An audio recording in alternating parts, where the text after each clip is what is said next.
क्रांतिकारी। जय भीम, जय भारत, जय संविधान। मेरे सामने मेरे सीनियर साथी बड़ी तादाद में इकट्ठा हुए, मेरी माएँ, मेरी बहनें, मंच पे आसीन मेरे सभी सम्मानित साथी जो पूरे देश के अंदर, पूरे दिल्ली प्रदेश के अंदर अन्याय, अत्याचार, जुल्म, ज्यादती को खिलाफ काम कर रहे हैं, सभी को मेरा उन्हें एक बार क्रांतिकारी जय भीम, जय भारत, जय संविधान। सम्मानित साथियों, हम लोग भीम आर्मी से आए हैं और भीम आर्मी वो है जो इस देश के अंदर कमज़ोर, मजलूम, वंचित वर्ग के लोगों के मान सम्मान, स्वाभिमान के लिए लड़ने का काम करती है। इस देश के अंदर जहाँ कहीं भी बहन बेटियों के साथ अन्याय, अत्याचार, जुल्म, ज्यादती होती है, उनके साथ खड़े होने का काम करती है और दोषी कितना भी ताकतवर हो उसके खिलाफ कार्रवाई कराने का काम करती है। सम्मानित साथियों, मुझे ये बात बताते हुए आपके बीच में खुशी होती है कि आपके बेटों ने, आपके भाइयों ने इतना काम किया है, इतना विश्वास पैदा किया है देश भर के अंदर, बहुजन समाज की सभी जातियों के अंदर, कि जब कभी अन्याय, अत्याचार, जुल्म, ज्यादती होती है तो लोग सबसे पहले पुलिस को फ़ोन ना करने से पहले भीम आर्मी के कार्यकर्ता को फ़ोन करते हैं। सम्मानित साथियों, भीम आर्मी का गठन उत्तर प्रदेश के सहारनपुर जिला से हुआ। सहारनपुर में चंद्रशेखर साहब, विनय रतन, दो शख्स ने मिलकर पूरे देश के अंदर भीम आर्मी को स्थापित करने का काम किया। ये वही भीम आर्मी है जब हाथरस में कोई अन्याय, अत्याचार, जुल्म, ज्यादती होती है तो उन लोगों के खिलाफ मजबूती से खड़े होने का काम करते हैं और पीड़ित वर्ग के लोगों को मदद कराने का काम करते हैं। ये वही भीम आर्मी है जब दिल्ली के अंदर संत गुरु रविदास मंदिर तोड़ा जाता है, उनके संत गुरु रविदास मंदिर तोड़ा जाता है और उसके खिलाफ में लाखों के लोग दिल्ली की, देश की राजधानी दिल्ली के अंदर मौजूद होकर अपनी ताकत का एहसास कराने का काम करते हैं। ये वही भीम आर्मी है साथियों, ये वही भीम आर्मी है जब कभी हरियाणा में, पंजाब में, बिहार में, उत्तराखंड में, मध्य प्रदेश में, राजस्थान में किसी को घोड़ी पे चढ़ने के नाम पे मारा जाता है, किसी को जाति के नाम पे मारा जाता है, किसी की बहन बेटियों के साथ अन्याय, अत्याचार, शोषण, उत्पीड़न होते हैं, किसी को मूंछ रखने के नाम पे मारा जाता है, तो किसी को अन्य घटनाओं के साथ मारा जाता है, तो उन लोगों के खिलाफ भीम आर्मी खड़ी होती है साथियों।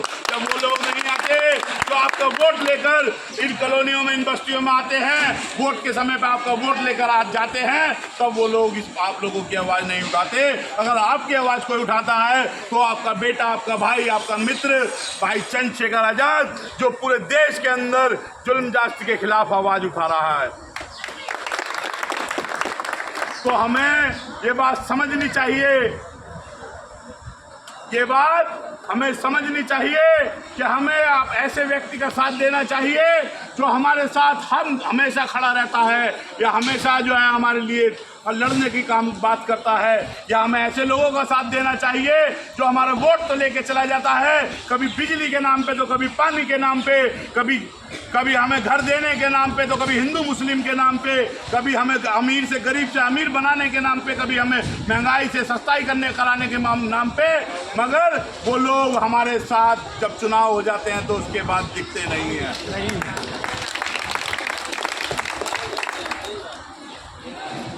तो मेरे दोस्तों, आप लोगों से नौजवान साथी एक मिनट मेरी बात सुने। बड़ी दूर से आए भाई आप लोगों के बीच में, और आप लोगों के लिए आवाज़ उठाना है, आपको संगठित करना आए हैं। वो इसलिए आए हैं, मैं पूरी ईमानदारी के साथ ये बात कहता हूँ कि भीम आर्मी से आपको कल भी जुड़ना है और भीम आर्मी से आपको आज भी जुड़ना है।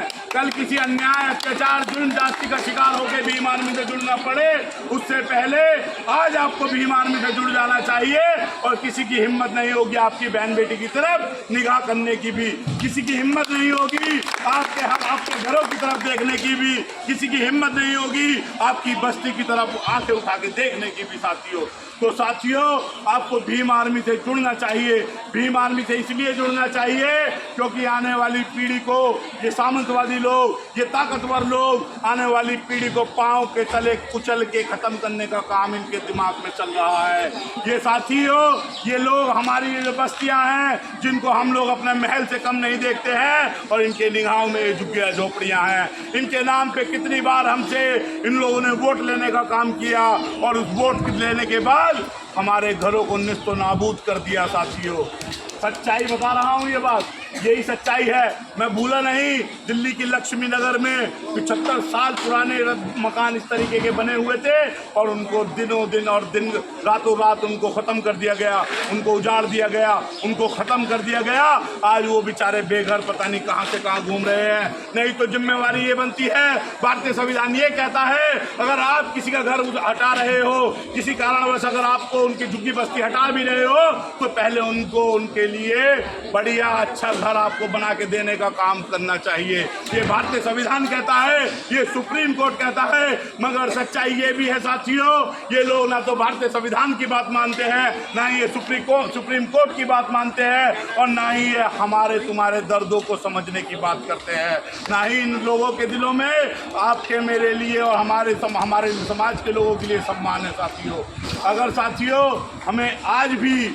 हमें आज भी जो है एक नहीं हुए, और हम आज भी इन पतनकारी ताकतों के, इन सामंतवादी ताकतों, सामंतवादी मतलब पैसे वालों के खिलाफ अगर हम लोग नहीं आज भी खड़े हुए, तो भी वो दिन दूर नहीं कि हमारे नाम जो है बिल्कुल ही देश और दुनिया से हमारे ख़त्म कर दिए जाएंगे। ये बात मैं पूरे होशो हवास से कह रहा हूँ, क्योंकि जिनकी शिक्षाएं रोक दी जाती है और जिनका रोजगार रोक दिया जाता है, उनकी ज़िंदगी ख़त्म हो जाती है, उनका नामो निशान, उन परिवारों का नामो निशान मिट जाता है। बताओ आप लोग, अगर 10 साल तक आप लोगों के परिवार में तो कोई कमाने ना जाए, तो आपकी ज़िंदगी कैसी हो जाएगी? मेरे जैसे लोगों की ज़िंदगी कैसी हो जाएगी?